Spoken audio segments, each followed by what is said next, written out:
Կոտայքի մարզի Մայակովսկի գյուղում սահմանադրական փոփոխություններին այո է ասել հանրաքվեին մասնակցած քաղաքացիների շուրջ 95%-ը։ Ըստ կենտրոնական ընտրական հանձնաժողովի նախնական տվյալների 1219 քվեարկածներից միայն 62-ն են դեմ եղել Սերժ Սարգսյանի նախաձեռնությանը։ Շուրջ 25 տարի Մայակովսկու համայնքապետ Վահագն Բարսեղյանն ու նրա օգնականը մեր այցելության պահին գյուղապետարանում չէին, իսկ ավագանու սենյակում ժամանակ անցկացնող գյուղացիները Ազատության հետ զրույցում միաբերան պնդեցին, այո են ասել սահմանադրության փոփոխությանը։ Այսինքն հələ քիչ ա որ 95%-ը այո են, պետք է 99-ը լիներ, որովհետև մեր գյուղը սենց է, սաղս հանրապետականի բարգավաճ է, ես խոսքին Նարեզ Զորաբյանը շատ եմ սիրում, դրա համար այո եմ։ Սպասում ենք թազա բաներին, տենանք մտածեն ինչ կփոխվի։ Այս վիճակը կա, էլի տենանք որ փոխվեն ինչ կլինի։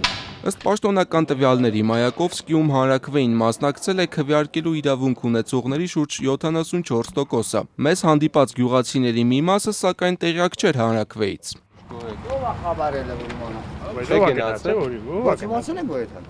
Իլելա արդեն, փրկե։ Լավ էր հանգիստ հանրություններին։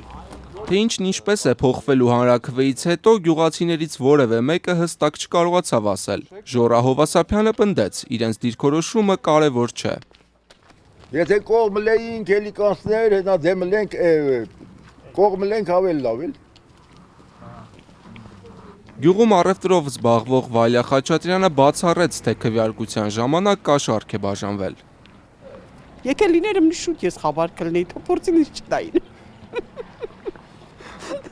Թփորձին ինչ չտային հələ։ Ու ես դժգոհել չեմ իմ այոյից։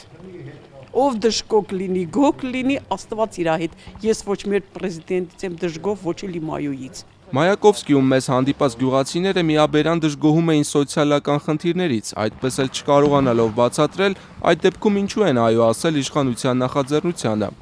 Ընդհանրապես պարտքով են անում ժողովուրդը, չկա աշխատանք, չկա, մարդիկ ուզում են առևտուր անեն, բայց փող չունեն։ Գյուղապետը ինչ անի, որ երգիրը երգիր չի։ Շատ նորմալ էր անցնում, շատ լավ, մեր գյուղի նախագահան ամեն ինչը նորմալ կազմակերպել էր։